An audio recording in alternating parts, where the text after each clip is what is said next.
Hola, soy Julia Wong. Gracias a Manuel por preocuparse de crear estos espacios donde compartimos nuestro interés por la lectura y también cómo hacemos para provocar el interés en nuevos lectores o en los lectores que ya existen y que tengan quizás estrategias o ventanas o posibilidades de acceder a ciertos libros que no solo puedan parecer pesados o difíciles, sino que a veces tienen un registro que no está en nuestro imaginario y a veces los escritores podemos actuar de mediadores de las cosas que hemos leído, de los libros que han significado mucho en nuestro propio imaginario. Eh, Me convocan a decir 6 libros que me hayan interesado, que me hayan marcado en estos últimos tiempos o en general, y me dicen que 6 de mi región y 6 de otra, del extranjero, de otra parte. Yo como he vivido en varios sitios, no sé cuál es mi región, porque sería muy limitante decir que mi región solo es Perú, aunque es muy importante, claro.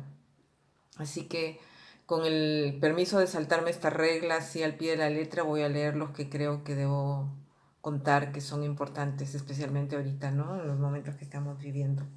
De todas maneras, traten de conseguirse Los Errantes de Olga Tokarczuk, no sé si estoy pronunciando bien, Viajes se llama en portugués. Bueno, lo estoy leyendo en portugués porque también es una manera de seguir aprendiendo el idioma, pero pero no creo que en español sea muy diferente de lo que Olga, nuestra gran Olga, ha querido comunicarnos, y sobre todo esa pericia impresionantísima que tienen los polacos.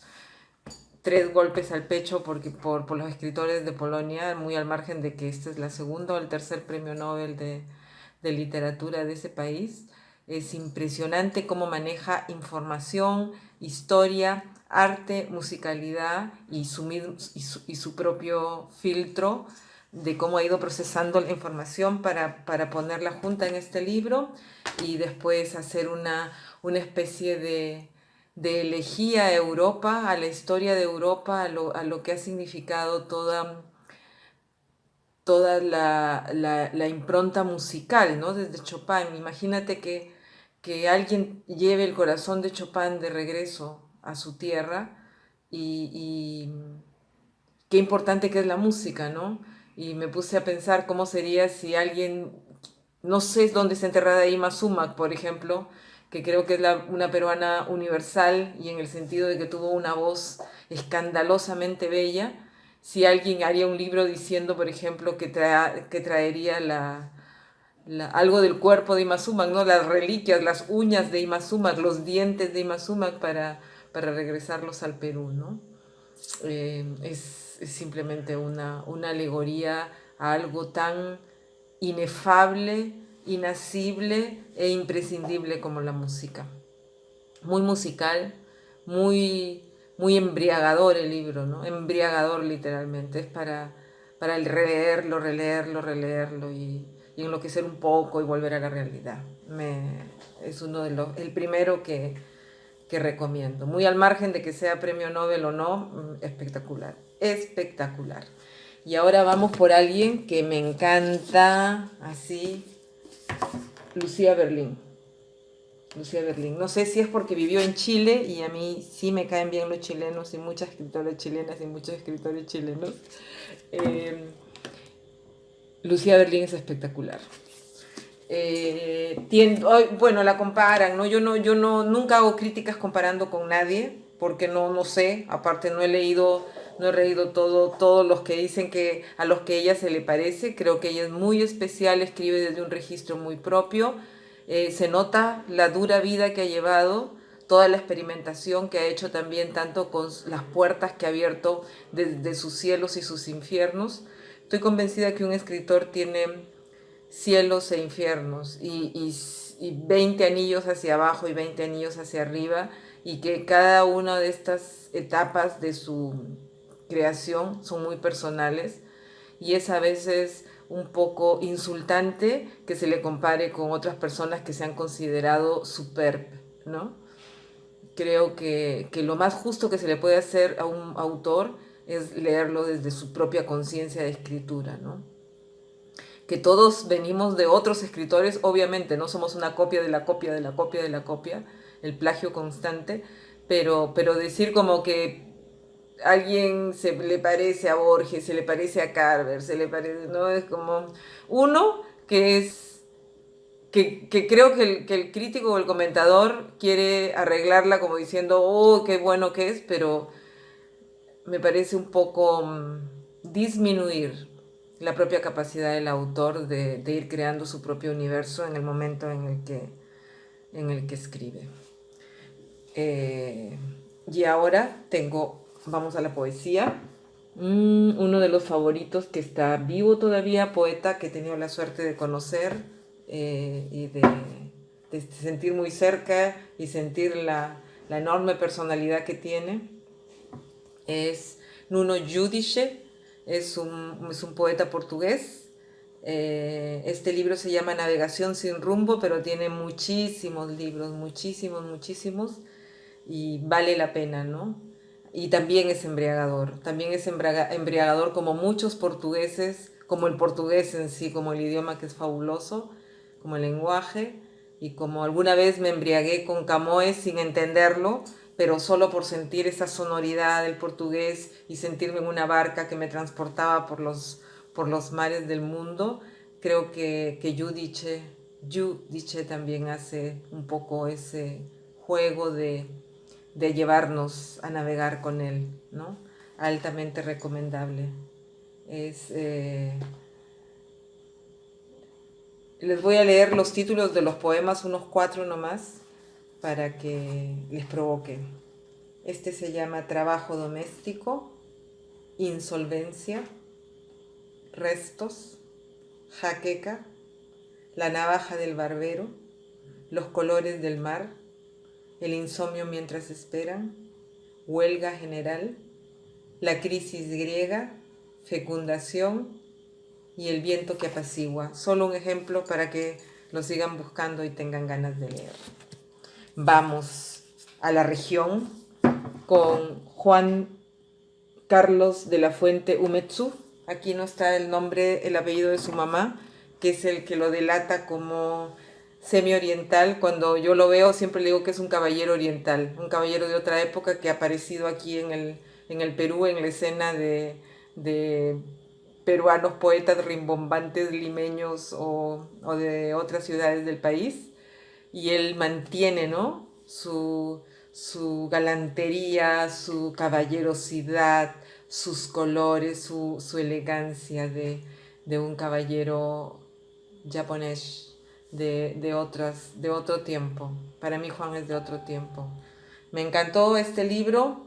La belleza no es un lugar. Me abrió una puerta también a otro tipo de poesía de la que yo estaba como, yo le buscaba mucho a lo coloquial, a lo conversacional, ¿no? También al discurso político, y como que Juan viene y rompe todo eso con este libro. Tiene muchos libros, Juan, pero este libro me gustó mucho. Y ahora vamos, ay, yo soy fan, pero fan, que llega al punto ya de la devoción, ¿no? Eh, También he tenido la suerte de conocerlo en persona, de incluso una vez me invitó a un té en su casa, cosa que me emocionó mucho porque vi, cuando uno conoce al autor que uno le encanta y lo ve en el espacio que habita, cómo llena él el espacio, cómo, por qué su personalidad es así, su esposa, su familia, todas esas cosas que hacen que esa persona sea lo que es, uno todavía se encanta más, ¿no? Con su trabajo, con su palabra. Reinaldo Jiménez es creador de esta editorial que se llama Tsetse. Tiene una compilación de poetas peruanos, 40 voces del Perú, y tiene varios números de poesía, no solo uno. Tiene toda una gama de cosas que podría decirse que Reinaldo es una de las personas más metidas en el mundo del discurso poético latinoamericano o, sí, no solo hispano, porque creo que maneja bien el portugués o ha traducido al portugués o del portugués al español. Y sobre todo este libro bellísimo que se llama El Cóncavo, dice Imágenes Irreductibles y Superrealismos Sudamericanos. Si les gusta la poesía, si les gusta filosofar sobre la poesía, si les gusta el sonido, si les gusta la imagen, Reinaldo es el imperdible de esta época. Chéquenlo. Creo que ya van varios, pero yo voy a seguir. Creo que me dijeron 6, pero he decidido leer todos estos. Luego tengo a mi queridísima Natalia Ginsburg. También tiene varios libros. Este libro nos presenta la historia de un hijo perdido, Miguel, que abandonó de joven su familia, que se casó en un país lejano, que tras una vida poco ordenada murió en otro país lejano en circunstancias poco claras. Su madre podrá llorarlo, pero no entender sus secretos. Retomando una vieja forma narrativa, la novela epistolar, Natalia Ginsburg enhebra con maestría asuntos nucleares de su quehacer literario. No se la pierdan. Y ya, para que Manuel no diga que soy una pesada, libros sobre libros. Si mi biblioteca ardiera esta noche, de Aldous Huxley. Creo que es importante ahora no quedarse con la idea de que hay que leer el gran libro de la vida o tener una idea. Estamos en el momento de tratar de comprender qué ha sido el paso de la humanidad hasta el 2020, sea como fuere, hasta donde lleguemos mientras estamos aquí. Y creo que el ejercicio que hacen unos autores como Huxley de enseñar qué cosa lo marcó es un ejercicio muy importante, muy destacable. También es un ejercicio de humildad para entender de dónde también efervescen las ideas, de cómo se siembran esas semillas profundas para encantarnos con la lectura y seguir leyendo. Así que Aldous Huxley, si mi biblioteca ardiera esta noche, cuenta los libros que le han marcado y que han hecho de él quizá el escritor que llegó a ser. Luego me cuentan que debo decir más o menos dónde se encuentran mis libros. Lamentablemente yo no sé ahorita dónde están. Creo que había un poco en las librerías independientes de Lima. Creo que también hay algunas cosas en la web. Yo nunca he editado libros de gran tiraje. No sobran libros míos porque han sido siempre tirajes muy pequeños. Y recuerdo que hubo una época en que prefería regalarlos que tenerlos allí, pensar que no se iban a vender, ¿no? Aunque también hubo una época que pensé que podía vivir de la poesía. Vivir en el sentido económico. Vivo de la poesía porque sin poesía me muero, pero...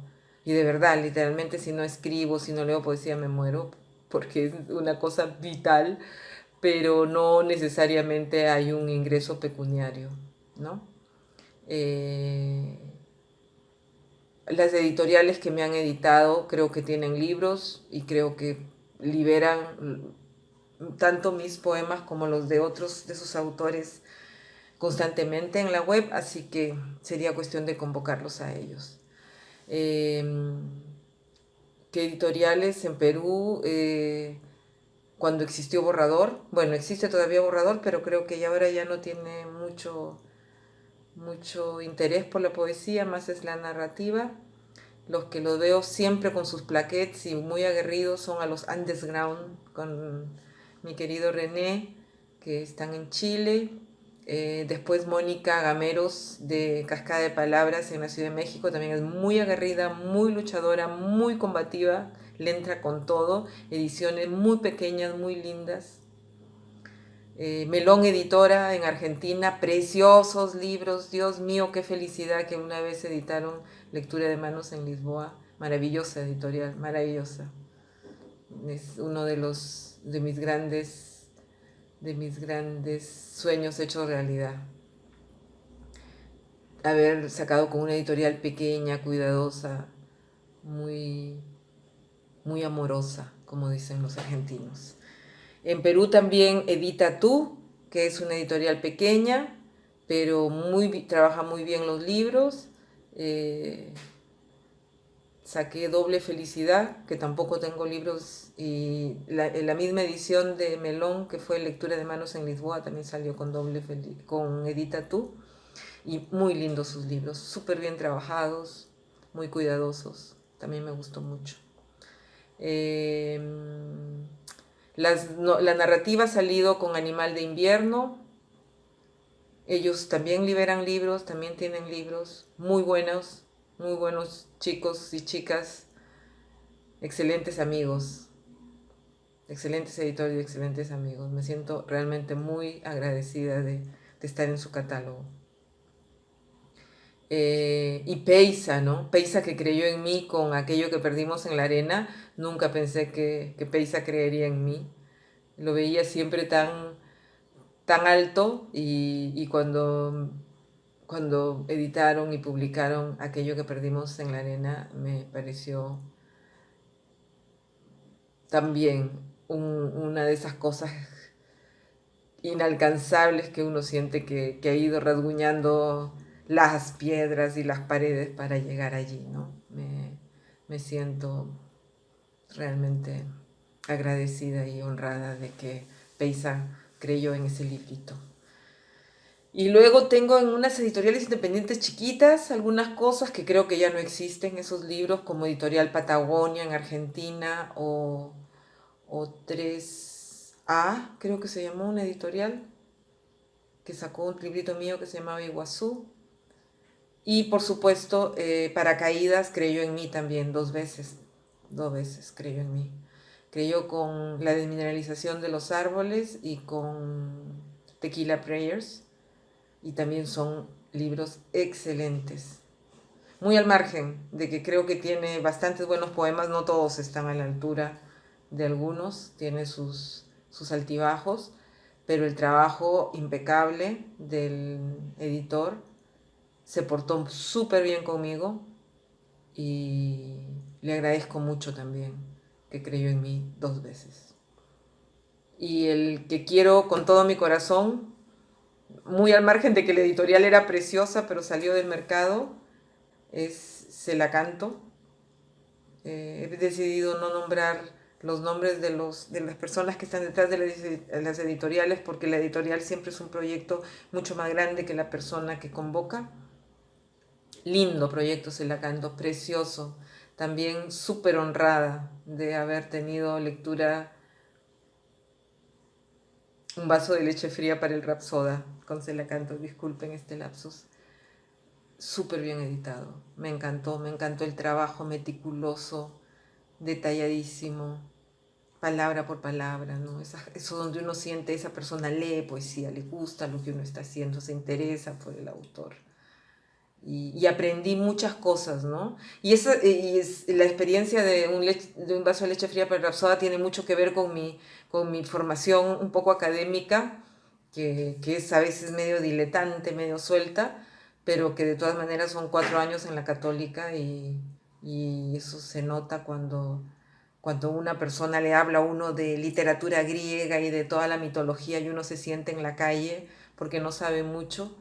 Pero agradezco muchísimo que Se la canto sacó Un vaso de leche fría para el Rapsoda. Y tiene libros preciosos, de lo mejor, ¿eh? Tiene unos, no voy a hacer aquí ahorita propaganda a los amigos, pero tiene unos 4 o 5 libritos Se la canto que son de primera, imperdibles para los poetas peruanos, si queremos seguir leyendo a nuestros contemporáneos. Bueno, eso en cuanto a lo que tenía que nombrar. Tengo muchos más que me gustaría aquí ponerme a hablar 2 horas, pero pienso que es limitado el espacio. Y solo quedaría leer un poema de... Perdón. De Pezuña de Dragón, ¿no? Chiquito. Mesa. Como floreros, los odios puestos en el mantel. con sus tallos finos en vasijas transparentes. Además, en muelas y los zapatos. Los lentes modernos, un antifaz en caras muertas.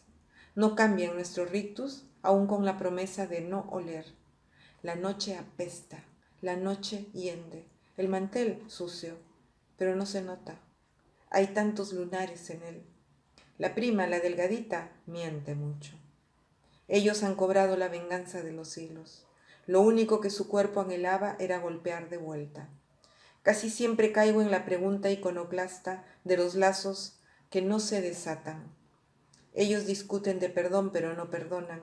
Ni siquiera entienden que uno estuvo enfermo. Los lazos de chota.